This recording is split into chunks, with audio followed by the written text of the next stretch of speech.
18வது மக்களவை தேர்தல் வாக்குப்பதிவு கடந்த ஏப்ரல் மாதம் 19ஆம் தேதி தொடங்கி ஜூன் 1ஆம் தேதி வரை 7 கட்டங்களாக நடைபெற்றன. இந்நிலையில் மக்களவை தேர்தலின் பதிவான வாக்குகள் ஜூன் 4ஆம் தேதி எண்ணப்பட்டது.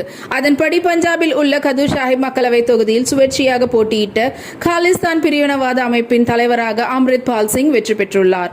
வாரிஸ் டி பஞ்சாப் என்ற காலிஸ்தான் பிரிவினவாத அமைப்பின் தலைவராக அம்ரித் பால் சிங் தற்போது தேசிய பாதுகாப்பு சட்டத்தின் கீழ் கைது செய்யப்பட்டு அசாம் மாநிலம் திரிபுகர் சிறையில் இருந்தவாறே மக்களவைத் தேர்தலில் போட்டியிட்டார். அம்ரித் பால் சிங் 1,05,000 வாக்குகள் வித்தியாசத்தில் வெற்றி பெற்றதாக தேர்தல் ஆணையம் தரப்பில் தெரிவிக்கப்பட்டுள்ளது. தேர்தல் ஆணையம் வெளியிட்டுள்ள தரவுகளின்படி பஞ்சாப் கதூர் சாஹிப் தொகுதியின் போட்டியிட்ட அம்ரித் பால் சிங் ஒட்டுமொத்தமாக 3,47,000 வாக்குகள் பெற்றுள்ளார். அவரை எதிர்த்து போட்டியிட்ட காங்கிரஸ் வேட்பாளர் குல்பீர் சிங் ஷிரா 1,96,279 வாக்குகள் பெற்று 2வது இடத்தை பிடித்தார்.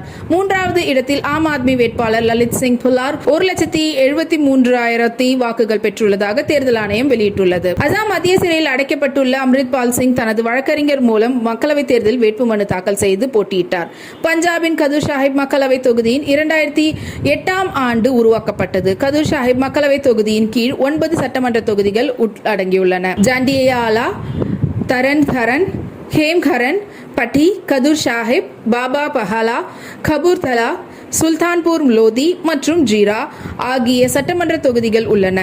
கடந்த ஜூன் 1ஆம் தேதி கடைசி கட்டமாக நடைபெற்ற மக்களவைத் தேர்தலில் கதூர் சாஹிப் தொகுதியில் வாக்குப்பதிவு நடைபெற்றது குறிப்பிடத்தக்கது. அதேபோல் ஃபரித்கோட் மக்களவை தொகுதியில் சுயேட்சை வேட்பாளராக சப்ரிஜித் சிங் கல்சா என்பவர் முன்னிலை வகித்தார். மொஹாலியை சேர்ந்தவர் சப்ரிஜித் சிங் கல்சா முன்னாள் பிரதமர் இந்திரா காந்தி கொலை குற்றவாளி பியான் சிங் மகன் என்பது குறிப்பிடத்தக்கது. ஃபரித்கோட் மக்களவை தொகுதியின் போட்டியிட்டுள்ள சப்ரிஜித் சிங் கல்சா 2,96,922 வாக்குகள் பெற்று வெற்றி பெற்றார். அவரை எதிர்த்து போட்டியிட்ட ஆம் ஆத்மி வேட்பாளர் கரம்ஜித் சிங் அனபோல் 2,26,676 வாக்குகள் மட்டுமே பெற்றார்.